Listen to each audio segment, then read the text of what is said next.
Thank you everyone for being with us all day. And this is the last but most interesting talk we have at the end of the Islamabad 2020 conference.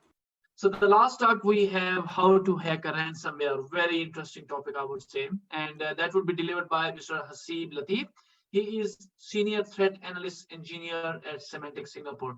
So very interesting talk and last talk as well. So I will hand over mic to Hasib. Hasib, here you go.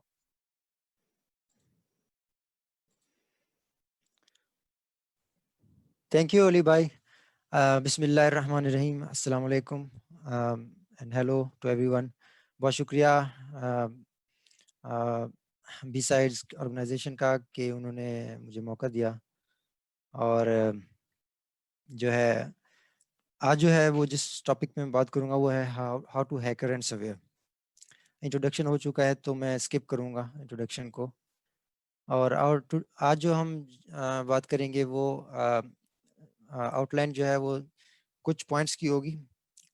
सबसे पहले मैं introduction दूंगा ransomware family क्या है उन लोगों के लिए जो कि पहली बार इस रैंसमवेयर फैमिली के बारे में इस थ्रेट फैमिली के बारे में सुन रहे हैं और इसके बाद जो है वो इंक्रिप्शन की टाइप्स में आपको बताऊंगा थोड़ी बहुत सिर्फ एक केस बिल्ड करने के लिए कि रैंसमवेयर क्योंकि मेजर जो रैंसमवेयर का कोर है वो इंक्रिप्शन ही होती है इसलिए इंक्रिप्शन टाइप्स थोड़ी बताई जाएंगी आपको और इसके अलावा रैंसमवेयर इसके बाद रैंसमवेयर डिक्रिप्टर की पॉसिबिलिटीज़ एंड लिमिटेशंस में मैं बात करूंगा कि क्या पॉसिबिलिटीज़ हैं क्या चीज़ें हम जो है वो रिवर्स करते हुए देखेंगे और क्या इंडिकेटर्स हैं कि जिसके ऊपर हम ये देख सकें कि क्या हम इस रैंसमवेयर को हैक कर सकते हैं कि नहीं क्योंकि रैंसमवेयर जो है वो इसी एक पीस ऑफ सॉफ्टवेयर ही है जिस तरह अटैकर्स अभी तक जो हम डेवलपर्स की वीकनेसेस को और बग्स को पकड़ कर हैक करते आए हैं इसी तरह ये अटैकर्स के लिए एक सरप्राइज होगा कि हम उनके पीस ऑफ सॉफ्टवेयर को एनालाइज करें और उनकी बग्स और वीकनेसेस को लेके और फिर हम उन पे अटैक बैक करें।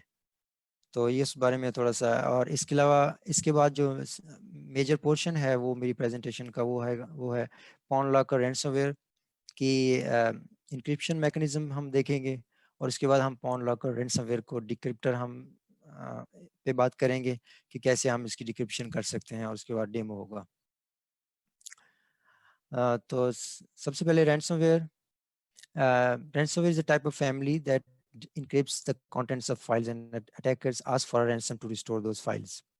जब attackers encrypt कर देते हैं तो उसके बाद कोई आप files become useless तो होता ही है कि फिर आपको ransom पे करना पड़ता है अगर आपके पास बैकअप ना हो तो अभी तक जो है 2015 से ये हॉट टॉपिक चल रहा है लेकिन 2019-20 में ये सबसे हॉटेस्ट है और मिलियंस ऑफ डॉलर जो है अभी तक रैंसमवेयर पेमेंट हो चुकी है। इसके अलावा time efforts down time reputation ये सब काउंट होती है तो इसलिए सबसे टॉप पे मैं कहूँगा कि इस वक्त रैंसमवेयर के फेयर्स हैं साइबर सिक्योरिटी इंडस्ट्री में और हम इसके ऊपर रात दिन काम कर रहे हैं साइबर सिक्योरिटी इंडस्ट्री में जो लोग हैं। तो और इस साल ये हुआ है कि फर्स्ट रैंसमवेयर रिलेटेड डेथ हुई है जर्मनी में। वो हुआ ये कि एक हॉस्पिटल जो कि डूसलडॉर्फ क्लिनिक है उसका जो डिजिटल इंफ्रास्ट्रक्चर है वो रैंसमवेयर से हिट हो गया और सारी फाइल्स इनक्रिप्ट हो गई तो वो हॉस्पिटल जो है वो एक किस्म का मफलूज हो गया। तो एक पेशेंट जो कि रास्ते में आ रहा था और वो काफ़ी सीरियस था तो उसको एक रीराउट करना पड़ा उनको एक और हॉस्पिटल में तो इस दौरान उसकी डेथ हो गई। तो ये फर्स्ट रैंसम रिलेटेड डेथ भी हुई है तो it's getting pretty serious now. और इसके अलावा ना सिर्फ डेटा आपका इनक्रिप्ट होता है बल्कि आप जो है वो एक्सटॉर्शन भी शुरू हो गई है। स्टोलन डेटा को पब्लिक किया जा रहा है। सोडिनिको भी मेज नेटवर्कर मिस्पिनोजा और कॉन्टी रैंसमवेयर ने जो है अपने स्टोलन डेटा को वो जो है अपलोड किया है पब्लिक कर दिया है। तो ना सिर्फ आपका डेटा इनक्रिप्ट हो रहा है और अगर आपने रैंसम दे भी दिया तो उसके बाद भी आपका डेटा जो पब्लिक हो सकता है। तो इसलिए काफ़ी सीरियस है ये थ्रेट और इसके ऊपर इंडस्ट्री में बहुत काम हो रहा है तो पॉसिबिलिटी ये होती है कि बाज़ औक़ात जब जो हम आगे डिटेल में पढ़ेंगे, बाज़ औक़ात ये होता है कि आपके ऊपर आपके पास पॉसिबिलिटी है कि आप जो है वो उसका डिक्रिप्टर लिख सकें, तो आपको रैंसम भरने की ज़रूरत नहीं, तो कम से कम कॉस्ट जो है आप रिड्यूस कर सकते हैं उसकी। और इससे काफ़ी डिस्करेज भी होते हैं रैंसमवेयर ऑथर्स। और इस रैंसमवेयर इंग्रेडिएंट्स किस चीज़ से बना होता है, क्या-क्या होता है, ये it's basically malware like others. So इसके हार्ट के ऊपर जो है वो एक क्रिप्टोग्राफी ही डिफरेंट है। इसके अलावा बाकी जो चीज़ें हैं लाइक इवेजन है, वो आप देखेंगे कि वो बाज़ औक़ात होती है रैंसमवेयर में, बाज़ औक़ात नहीं होती। सैंडबॉक्स चेक्स हैं, एंटी डिबगिंग, एंटी रिवर्सिंग और एवी इवेंट्स, प्रोसेस टर्मिनेशन हमने देखा है कि बहुत ज़्यादा हो रही होती हैं, जिसमें नेट स्टॉप और इस तरह की कमांड्स यूज़ करके सर्विसेज बंद की जाती हैं कि एंटीवायरसेस जो भी चल रहे हैं उसको बंद करने की कोशिश की जाती है प्रिविलेज एस्केलेशन के बाद। तो इसके बाद जो है वो बैकअप डिलीशन होती है। हमने देखा कि शैडो कॉपी डिलीशन होती है ताकि जो है यूजर्स वो बैकअप को रिस्टोर ना कर सकें। इसके बाद फाइल इन्यूमरेशन होती है कि जो फाइल्स इनक्रिप्ट करनी है, कुछ वाइट लिस्टेड फाइल्स होती हैं, उनको जो है वो स्किप किया जाता है। इसी तरह फाइल इन्यूमरेशन होती है कि कौन सी फाइल्स इनक्रिप्ट की जाएंगी। इसके बाद जनरेट या इंपोर्ट की होती है।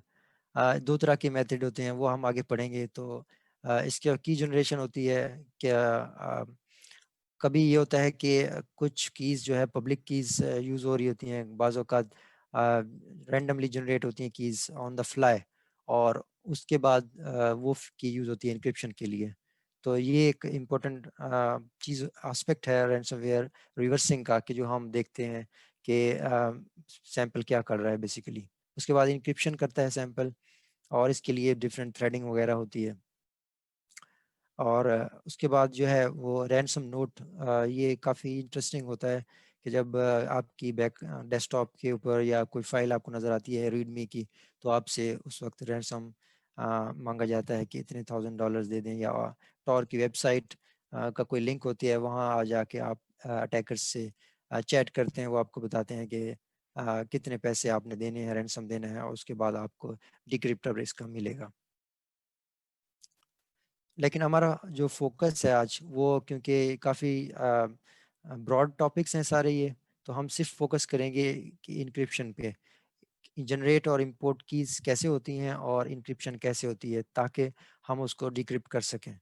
क्योंकि जो कोर पार्ट है रैंसमवेयर का वो इनक्रिप्शन ही होते हैं। इसलिए आज जो हमारी प्रेजेंटेशन है इस बारे में हैकिंग, तो हम उसको इंक्रिप्शन मैकेनिज्म देखेंगे और इंपोर्ट कीज देखेंगे, और उसके बाद हम देखेंगे कि क्या पॉसिबिलिटीज है, क्या वीकनेस है इस पॉन लॉक और रैंसमवेयर में।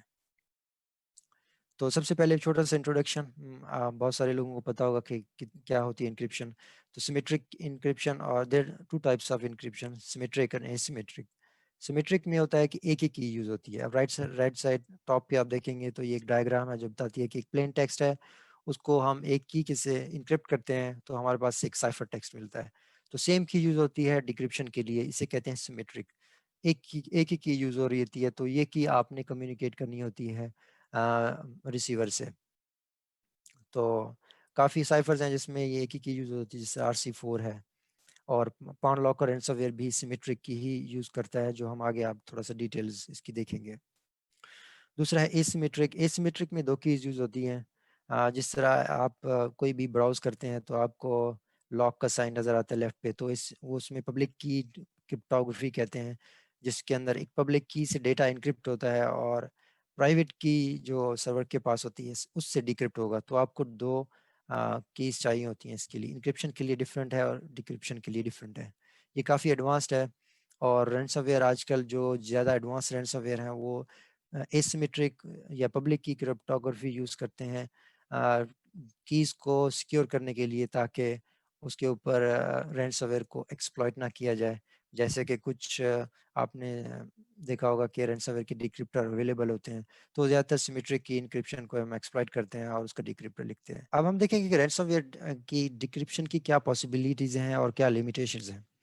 पॉसिबिलिटीज़ में ये हो सकता है कि जब भी आप रिवर्स कर रहे हो कोई भी रैंसमवेयर, तो आप देखेंगे कि उसमें कीज़ कैसे जनरेट हो रही हैं। अगर वो कीज़ वीक हैं, तो फॉर एग्जांपल यूज़र नेम है और उसके साथ एक स्ट्रिंग ऐड हो रही है क्रिप्टोग्राफिक आईडी की, और उसके बाद रैंडम बाइट्स हैं वगैरह वगैरह। तो आप देखेंगे कि इसको आप इजीली गेस कर सकते हैं। तो आप थोड़ी सी एफर्ट के बाद आप ब्रूट फोर्स अटैक कर सकते हैं, और आप हो सकता है कि आप डिक्रिप्शन पॉसिबल हो इसकी।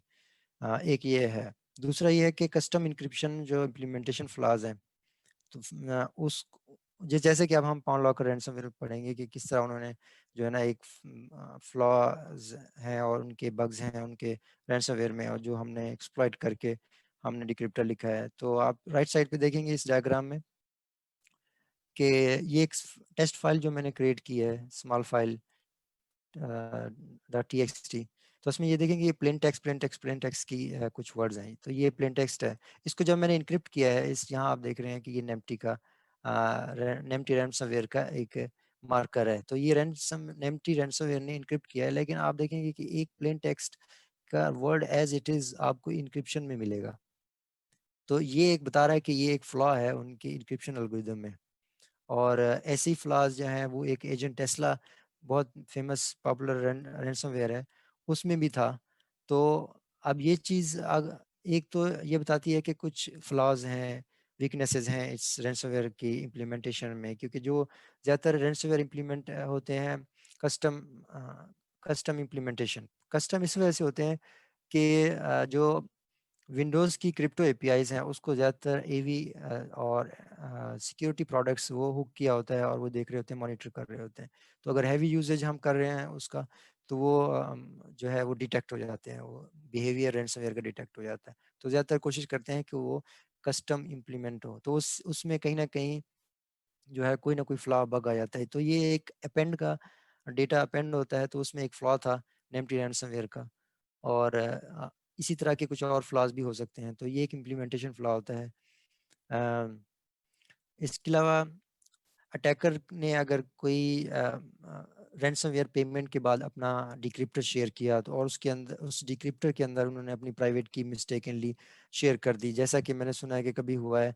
तो अगर वो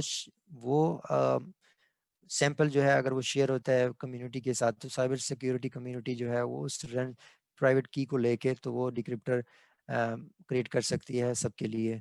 और ऐसा मेरे ख्याल में एक आध दफ़ा हुआ है। तो कैस्परस्की का सुना था उन्होंने ऐसे उनको मिला था, और उन्होंने जो कुछ ना जो है वो अपनी वेबसाइट पे मेरे ख्याल में कुछ उन्होंने दिया हुआ है कि डिक्रिप्टर उन्होंने दिया होता है एक दो रैंसमवेयर का। क्योंकि ज़्यादातर न्यूबीज हमने देखे हैं रैंसमवेयर ऑथर्स, तो वो इस गहराई तक नहीं जाते कि ऐसा भी हो सकता है, तो वो उस मुमकिनात से दूर रह जाते हैं, और कहीं ना कहीं जो है वो एक्सप्लॉइट खुद हो जाते हैं। और इसके अलावा जो है हम कुछ रैंसमवेयर को देखा है, क्योंकि रैंसम एन्क्रिप्शन एक बड़ी हैवी एक्टिविटी है।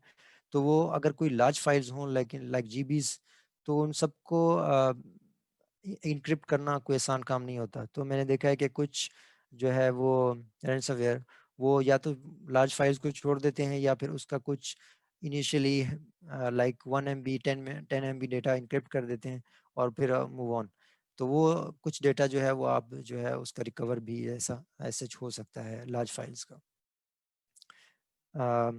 लिमिटेशन कुछ इसकी ये हैं कि रैंसमवेयर में अगर आप के पास एसिमेट्रिक इंक्रिप्शन हो रही है, जैसे कि पब्लिक की क्रिप्टोग्राफी है, उसके अंदर जो है ऑन द फ्लाई जो कि कीज जनरेट हो रही हैं, वो पब्लिक की से इनक्रिप्ट कर देते हैं अटैकर।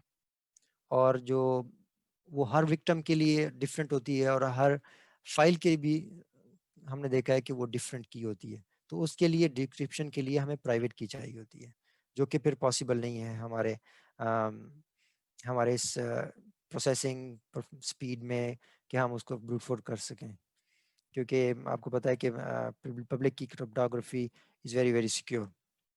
तो इसमें एक लिमिटेशन ये होती है। और हमने देखा है कि जो कि अच्छे बड़े रैंसमवेयर हैं, और जिस तरह मेज है, गैन क्रैब है, सोडिनिको भी, ये लोग जो है वो पब्लिक की क्रिप्टोग्राफी यूज़ कर रहे हैं, इसलिए काफ़ी उनको हैक करना बहुत मुश्किल है। इसके अलावा अगर कुछ स्ट्रॉन्ग रैंडम की जनरेशन हो रही है, और इसके अलावा और वो रैंडम की किसी तरह आप गेस नहीं कर सकते, तब भी आप जो है वो डिक्रिप्ट नहीं कर सकते, क्योंकि इनक्रिप्शन और डिक्रिप्शन डिपेंड करती है आपकी कीज के ऊपर। तो हम अब स्टडी करेंगे पाउंड लॉकर रैंसमवेयर, जो कि हमारा फोकस है इस प्रेजेंटेशन का।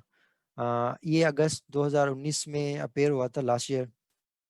और राइट हैंड साइड पे आप देख सकते हैं कि ये इसकी स्टार्ट रूटीन है। इसके अंदर यहाँ पर ये हमने देखा कि उसका जितना भी टेक्स्ट सेक्शन है वो सारा इनक्रिप्टेड था बाय सिंपल एक्सॉर, और वो हर सैंपल जो है डिफरेंट एक्सॉर की यूज कर रहा था। तो आप कोई स्टैटिक ऑटोमेटेड एनालिसिस से डिटेक्ट नहीं कर पाएंगे इसको, और क्योंकि ये ऑन द फ्लाई डिक्रिप्ट करता है कोड को, फिर एग्जीक्यूट करता है। तो आप ये देख रहे हैं यहाँ पर नॉब्स हैं कुछ, और ये डेटा देखता है, उसके बाद ये जंप कर जाता है टेक्स्ट सेक्शन पे। और उसके बाद जब ये, क्योंकि आइडा प्रो या दूसरे डिबगर जो है वो आपको शुरू में ही एनालाइज करते हैं कोड, तो कोड को एनालाइज करने में डिफ़िकल्टी होती है, क्योंकि ये एनालिसिस हो चुका होता है कंप्लीट, उसके बाद जो है ये डेटा राइट हो रहा होता है, तो ये आपको उस एनालिसिस में आइडा में आपको हेल्पफुल नहीं होता, तो थोड़ा सा डिफ़िकल्ट था। मेरे ख्याल में इस वजह से इनको कॉन्फिडेंस मिला कि हम जो है वो वीक इनक्रिप्शन भी अगर यूज़ कर लेंगे तो it will be okay, reversers won't be able to analyse it pretty quickly। तो इस रैंसमवेयर की एक्सटेंशन डॉट की और डॉट पॉन्ड थी, डिफरेंट वेरिएंट्स थे। हम जो देखेंगे तो डॉट की एक्सटेंशन का एक वेरिएंट है वो देखेंगे। सिमेट्रिक इंक्रिप्शन यहाँ इन्होंने यूज़ की थी, और रैंसमवेयर इनकी जो डिमांड थी वो 1,75,000 से ओवर $660,000 था, depending on the infrastructure they infected. और जो सैंपल हम देख रहे हैं यहाँ पर वो उसका शाई है, ताकि अगर आप बाद में कोई अगर एनालाइज करना चाहता है तो वो यहाँ से इसको डाउनलोड करके एनालाइज कर सकता है हर प्रैक्टिस के लिए। अब हम देखेंगे कि की जनरेट कैसे हो रही है। तो ये मैंने आपको पूरा कोड दिखा दिया ताकि आपको रियल फील हो। यहाँ पे आप देखेंगे कि एक फंक्शन कॉल हो रहा है और एक लूप में यहाँ पर, और ये फंक्शन जो कॉल हो रही है यहाँ पर एक इंस्ट्रक्शन आपको दो रेक्टेंगुलर्स में नजर आ रही है, RDTSC। ये इंस्ट्रक्शन है जो कि रीड टाइम स्टैम्प काउंटर जिसे कहते हैं, कि ये वो आपका एक काउंटर होता है जो कि मेंटेन करता है सीपीयू, के सीपीयू कब से स्टार्टेड है, और ये प्रीटी रैंडम वैल्यू होती है। तो ज़्यादातर जो है आपका रैंडम ये इंस्ट्रक्शन यूज़ करते हैं लोग रैंडमाइज रैंडम डेटा के लिए। और ये डेटा जब उसके बाद आप थोड़ी सी देखें कि कुछ डिवीजन और कुछ और मल्टीप्लिकेशन हो रही है, थोड़ा और रैंडमाइज करने के लिए। और ये सारा जो है वो 19 टाइम्स इसको एग्जीक्यूट करेंगे, और इससे 2 बाइट्स यहाँ पे आप देखें AX जो है वो एक बफर में स्टोर हो रहा है। तो 38 एक्स हेक्स या 56 बाइट्स की टोटल रैंडम की ऐसे इन्होंने जनरेट की। ये आप देख सकते हैं यहाँ पर, ये डंप है और ये की इन्होंने जनरेट की। उसके बाद उन्होंने इंटरेस्टिंगली ये किया कि अब इस की को एक्सपेंड किया। आप में से अगर किसी ने AES पढ़ा है, देखा है AES एडवांस इंक्रिप्शन स्टैंडर्ड, तो उसमें आप देखेंगे कि एक एक्सपेंशन होती है, क्योंकि 38 बाइट्स है, maybe someone able to guess it. तो वो क्या करते हैं कि कुछ और डेटा से उसको एक्सपेंड कर देते हैं। तो इसके लिए उन्होंने कुछ वैल्यूज उन्होंने हार्ड कोड की हुई है। यहाँ पर ये देखें, ये हार्ड कोडेड वैल्यू है, और तकरीबन 400 बाइट्स का ये कुछ डेटा था। उसके बाद उन्होंने क्या किया कि जो की उन्होंने जनरेट किया है उसको उन्होंने अपेंड कर दिया इस डेटा से जो उन्होंने जनरेट किया, जो सैंपल में ऑलरेडी हार्ड कोडेड है। इसको हम एक्सपेंशन अरे भी कह सकते हैं। और उसके बाद उन्होंने 38 बाइट्स की थी, उसको 48 में फिर कन्वर्ट किया। ठीक है। उसके बाद जो है उन्होंने यहाँ पर एग्जॉर किया फर्स्ट 48 हेक्स की डेटा को इस की के सॉरी इस अरे के जो एक्सपेंशन अरे है, इसको उन्होंने एग्जॉर से सिंपल इनक्रिप्ट किया उस की से। तो एक नया टेबल क्रिएट करने की यहाँ पे कोशिश हो रही है, और काफी वो एक्सपेंडेड होगा। हम देखेंगे कि आगे वो यूज होगा इंक्रिप्शन एल्गोरिदम में। और इंटरेस्टिंगली यहाँ पर उन्होंने, आप देखेंगे कि इस रेक्टेंगल में लास्ट वन कि आपको एक डू इनक्रिप्ट एक फंक्शन है कि जो मेन इनक्रिप्शन फंक्शन है। तो फिर इस डेटा को उन्होंने दोबारा उसी इनक्रिप्शन फंक्शन से दोबारा इनक्रिप्ट किया 48 प्लस और at the end of the file. तो ये उन्होंने एक नया टेबल क्रिएट किया जो कि एज अ रेफरेंस टेबल होगा इंक्रिप्शन के लिए, जो कि हम आगे देखेंगे। तो मैं अगर सम अप करूं, क्योंकि थोड़ा सा डिफिकल्ट है इन चीज़ों को देखना। तो मैं आपको यहाँ पर एक डायग्राम में सम अप कर रहा हूँ कि कैसे क्या यहाँ पर डेटा की मैनिपुलेशन हो रही है।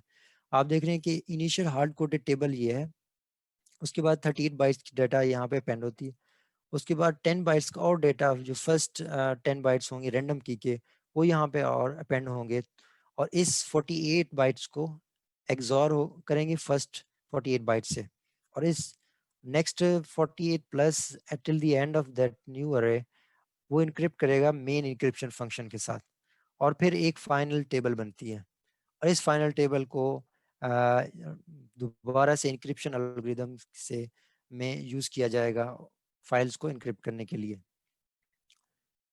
तो नेक्स्ट हम पढ़ेंगे ये इनक्रिप्ट फंक्शन है। तो इनक्रिप्ट फंक्शन को मैंने, ये इतना कोई एडवांस नहीं है इनक्रिप्शन फंक्शन, तो इसलिए मैंने इसको स्टेप्स में 3 स्टेप्स में ही डिवाइड कर दिया है ताकि इजी हो आपके अंडरस्टैंडिंग के लिए।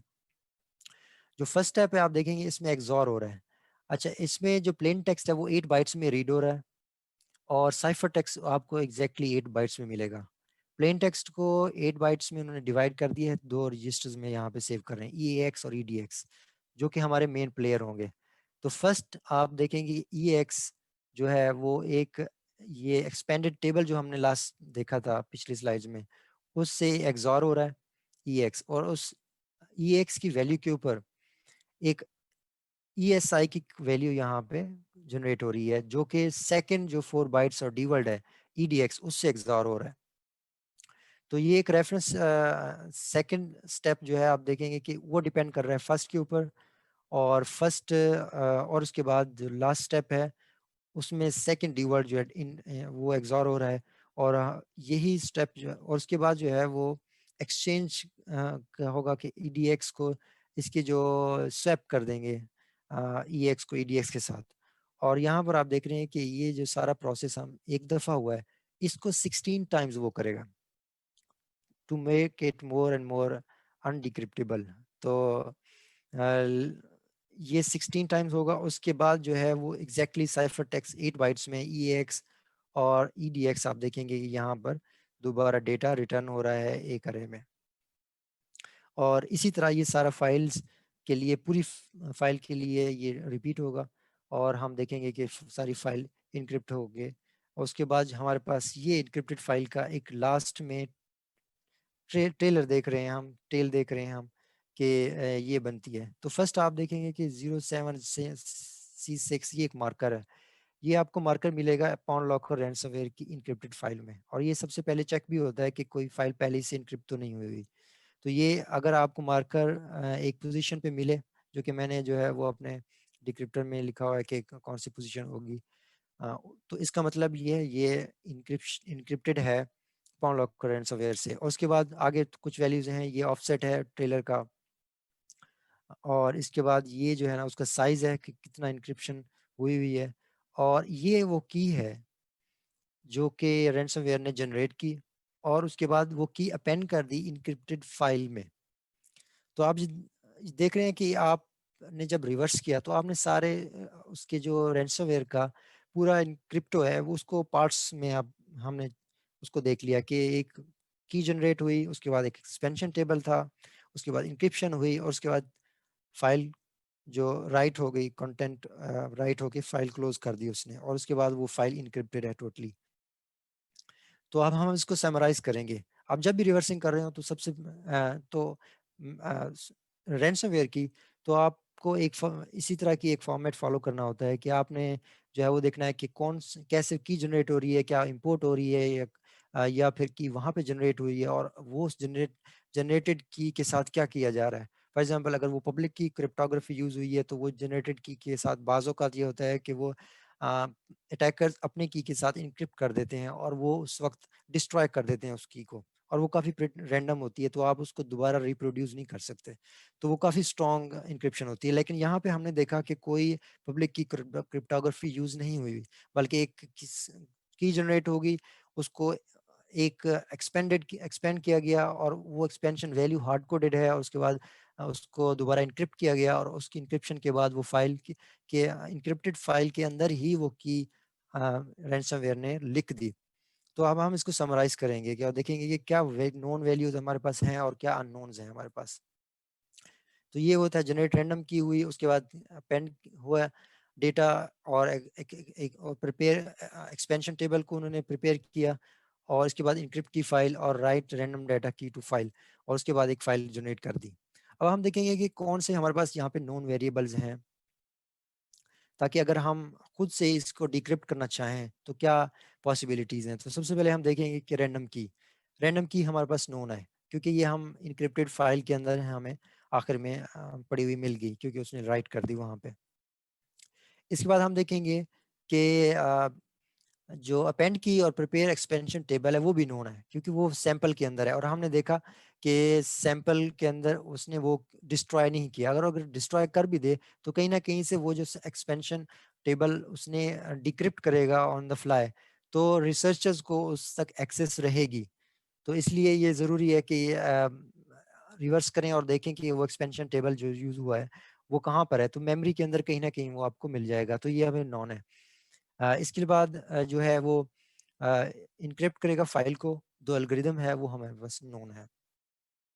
इस वक्त जो अननोन है वो है हमारे पास डिक्रिप्ट फंक्शन, कि हम उसको डिक्रिप्ट कैसे करेंगे, क्योंकि ये सारी चीज़ें तो हमारे पास नोन है। तो डिक्रिप्ट फंक्शन को हम कहते हैं कि इनवर्स फंक्शन, यानी कि उसका डिक्रिप्शन क्या है। तो इनवर्स फंक्शन ऐसे है कि आपने एक एप्पल लिया, उसके बाद फंक्शन को उसको बनाना कर दिया, तो बनाना के ऊपर जो है ना एक आप रिवर्स करेंगे ताकि हमारे पास दोबारा वो एप्पल मिल जाए। तो ये एक छोटी सी एग्जांपल है। तो लेफ्ट साइड पे आप देखेंगे कि तो मैथमेटिकली मैंने इसको थोड़ा सा एक्सप्लेन किया है कि क्या है। फॉर एग्जांपल f(4) फंक्शन है, और उसके बाद हमारा जिसे हम कहते हैं प्लेन टेक्स्ट है, 4 एक प्लेन टेक्स्ट है फॉर एग्जांपल, उसका 11 एक उसकी जो कोई हमने उसको फंक्शन उसके ऊपर जो है वो इम्प्लीमेंट किया, और उसके बाद 11 हमारे पास साइफर टेक्स्ट हो गया। अब अगर आपको साइफर टेक्स्ट दें तो वो एक आपने फंक्शन फाइंड आउट करना है कि हमें 4 वापस मिले, तो इसे कहते हैं इनवर्स ऑफ फंक्शन, और या इनवर्स एल्गोरिथम और डिक्रिप्ट फंक्शन। जब आपके पास इंक्रिप्शन फंक्शन हो तो आप इजीली उससे डिक्रिप्शन फंक्शन क्रिएट कर सकते हैं। वो कैसे? वैसे कि आप लेफ्ट साइड पे देखेंगे कि ये आपको ये ओरिजिनल कोड है, और राइट साइड के ऊपर एक पाइथन का डिक्रिप्टर जो मैंने लिखा है, और यहाँ पर आपको फुल डिक्रिप्टर मिल जाएगा। तो आप देखेंगे कि आपने स्टेप बाय स्टेप जाना है। स्टेप ऐसे कि आप सबसे पहले आप साइफर टेक्स्ट आपको जहाँ पे मिला, आप उससे अपोजिट डायरेक्शन में जाएं। यहाँ पे आपको सबसे पहले आपको प्लेन टेक्स्ट मिला, और आप नीचे की तरफ आए और आपने कुछ ऑपरेशंस देखे, और उसके बाद आपने देखा कि एक साइफर टेक्स्ट में सेव हो रहा है। अब इसे अब आप देखेंगे अगर आपको साइफर टेक्स्ट मिले और आप ऊपर जाएं, आप देखेंगे कि क्या क्या क्या आपने इंस्ट्रक्शन फॉलो करनी है कि आपको उसका रिवर्स और अपोजिट मिले। तो सबसे पहले आपने देखेंगे कि यहाँ पर एक्सॉर ईडीएस ईडीएक्स ईएसआई है। एक्सचेंज करने के बाद यहाँ पे एक्सचेंज आप कर सकते हैं इनको वेरिएबल्स को। जब आप देखें कि ईडीएक्स जो है वो तो आपने फाइंड करना है, क्योंकि ईडीएक्स ही हमारे पास प्लेन टेक्स्ट था शुरू में। अब ईएसआई इस वक्त अननोन है, तो इसका मतलब आपको पहले ईएसआई फाइंड करना होगा। अब ईएसआई कैसे फाइंड होता है? वो डिपेंड करता है ईएक्स की एक्सॉर्ड वैल्यू पे। एक्सॉर्ड तो वैल्यू पहले ही हमारे पास अवेलेबल है, क्योंकि यहाँ पे जो डेटा हमारे पास साइफर टेक्स्ट में आया यहाँ पर वो एक्सॉर्ड ही है। इसका मतलब हमारे पास ई एक्स एक्सॉर्ड है, तो वो वैल्यू ऑलरेडी अवेलेबल है। तो राइट साइड पे आप देखेंगे कि ई एस आई स्टेप 1 बन जाता है, और ई एस आई जो है उसको वैसे ही आप कैलकुलेट करेंगे जैसे आप लेफ्ट साइड पे है। आपने बस वो फॉलो करनी है वो स्टेप्स को, क्योंकि ये एक रेफरेंस टेबल है। आप रेफरेंस टेबल हमेशा सेम रखते हैं। अगर आप रेफरेंस टेबल टेबल आपका सेम नहीं होगा तो वो वैल्यूज जो है वो चेंज हो जाएंगी। तो ये सही एक रेफरेंस है जो कि आपने डिपेंड करे ईएक्स के ऊपर। ईएक्स क्या है? इनक्रिप्टेड वैल्यू, और इनक्रिप्टेड वैल्यू आपके पास पहले ही साइफर टेक्स्ट की सूरत में मौजूद है। तो आपने सबसे पहले स्टेप 1 में ईएसआई कैलकुलेट किया, और मैं इस डिटेल में नहीं जाऊंगा, आप खुद देख सकते हैं इसको कि कैसे ये वैल्यूज कैलकुलेट हो रही हैं। तो इसके बाद जब ईएसआई आ गया आपके पास, आपको इनक्रिप्टेड डी वर्ल्ड या इसमें ईडीएक्स मौजूद है। एक्सॉर जो है वो टोटली रिवर्सिबल होता है। अगर एक्सॉर रिजल्ट के साथ करेंगे तो आपको इनवर्स फंक्शन उसका में आपको ओरिजिनल वैल्यू मिल जाती है। तो दोबारा आप उसको एक्सॉर करेंगे इनक्रिप्टेड वैल्यू के साथ, तो आपको डीवर्ड टू यानी कि मेन ईडीएक्स प्लेन टेक्स्ट के अंदर यहाँ पे मिल जाएगा। और इसी तरह सबसे पहले जो स्टेप 1 था वो स्टेप 3 हो गया। और स्टेप 3 में ये था कि आपने जो एक्सपेंडेड टेबल थी उसके अंदर से एक एग्जॉर किया था आपने यहाँ पर, तो आप सिंपली एक इनक्रिप्टेड वैल्यू को उस टेबल से एग्जॉर करेंगे और आपके पास एक वैल्यू आ जाएगी, और आपने यही स्टेप 16 टाइम्स रिपीट करना है और that's it, you are done. आपके पास डिक्रिप्टर आपको मिल जाएगा, क्योंकि सिमेट्रिक की थी वो भी हमें नोन थी, आप एक्सपेंशन टेबल भी वो भी नोन था, और आपके पास इंक्रिप्शन एल्गोरिथम था, तो आपने उससे डिक्रिप्टर खुद ही बना लिया। तो यहाँ कंप्लीट डिक्रिप्टर जो अगर आप में से कोई उसको ट्राई करना चाहता है तो यहाँ पर मेरे गिटहब पे पेज पे है, तो आप वहाँ से डाउनलोड कर सकते हैं। अब मैं छोटा सा आपको डेमो दूंगा कि ये डिक्रिप्टर कैसे काम करेगा और क्या आया कि जो हम वैल्यूज जो हम कह रहे हैं क्या वो ठीक है कि नहीं, कि क्या वो हमारे पास जो है फाइल प्लेन टेक्स्ट में वापस मिलती है कि नहीं।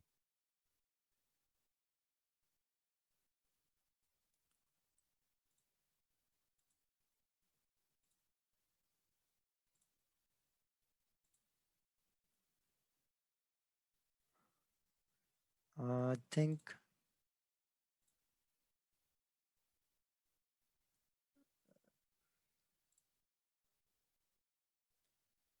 ये वीडियो जी, तो यहाँ पे आप टाइप के जरिए देख सकते हैं इसकी कंटेंट्स क्या है। तो ये कंटेंट्स है इसके। इसके अलावा आपने कंटेंट्स देखने हैं कि डॉट की एक्सटेंडेड जो फाइल है वो इनक्रिप्टेड फाइल के कंटेंट्स ये हैं, तो टोटली गार्बेज। आपने डिक्रिप्टर इस पे चलाना है और